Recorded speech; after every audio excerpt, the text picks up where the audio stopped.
اور میری واइफ اس दिन मुझसे बात कर रही थी, कहती जिंदगी इतने साल गुजर गए, एक चीज मैं तुम्हें अप्रिशिएट करती हूँ. आज भी कह रही थी, छुट्टी वाले दिन भी, आज संडे है थी, नहीं सॉरी सैटरडे है, तो नाश्ता करना था, तो उसने मुझे कहा मैंने कहा रात का सालन है, तो बोला तो मैं शुक्राने के तौर पे मांग. तो कहते नहीं आज मैं पराठा बना देती. मैं कहा आपकी मर्जी.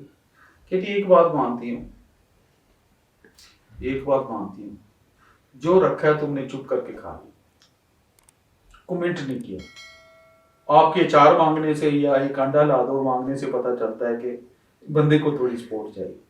इनकार या उस खाने को कुछ नहीं कहा. मैं क्या अल्लाह लाख करोड़ जनते दे मेरी माँ को, आंसू आ जाते हैं. वाह मेरी माँ, क्या क्या तूने मेरे में आदत डाल दी. मैं तो तेरे एक मेरा तो एक बाल तेरा मशहूर है, तेरा और अल्लाह की जात का. मैंने ये शुक्राना अपनी माँ से सीखा. जो देती थी चुप करके खा लेते. कहते बच्चे शुक्र करे खाने. नई जिंदगी में इतनी अब 58 साल उम्र हो गई है, उसको याद करते हैं 2020 में चली गई थी दिसंबर में अल्लाह के. तो ये चीजें जो शुक्राना है ना, शुक्राना से बड़ी ताकत कोई नहीं, सब्र से बड़ी ताकत कोई नहीं. अल्लाह की रहमत के दरवाजे खोलते हैं. तो सब्र से गुजारे, परेशान ना हो, मुसीबत पे रौला ना डाले, हाय रब्बा मारे गए, ये गलत है. ये तो वो लोग करते हैं जिनका कोई ना हो. और सबसे डिसलाइक अल्लाह पाक पसंद करते हैं नाउमीदी, अल्लाह की रहमत से नाउमीद होने वाले लोग. अल्लाह की रहमत से कभी नाउमीद ना, सब्र से टाइप घबराहट नहीं. अगला पॉइंट वही मैं उस तरफ आना चाह रहा हूं. घबराहट क्या है? एंग्जाइटी, स्ट्रेस, रौला.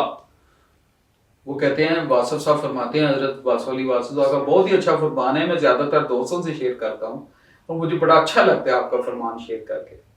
आपने फरमाया परेशानी हालात से नहीं ख्यालात से पैदा होती है.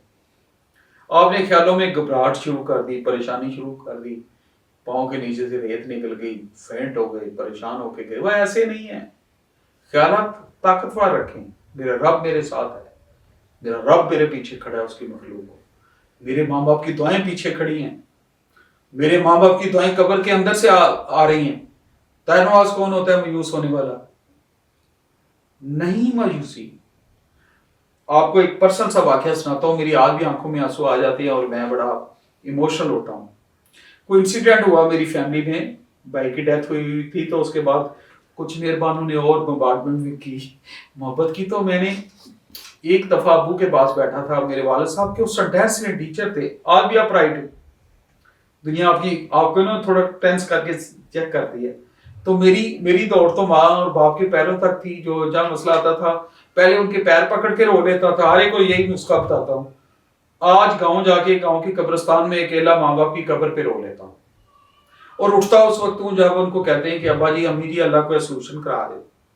आप कह के गए थे मुझे, तुसी क्या सी कि मैं तेरे ते मक्के तक करा गई हूं, तुसी क्या सी मैं क्या सी मक्के वाले ने दस दियो, तुसी क्या सी मक्के वाले ने दस दिता है ते हल करा दो.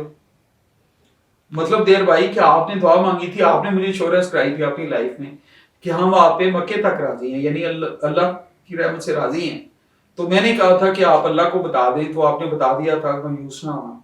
तो अभी कब्र के अंदर से भी दुआएं लग रही.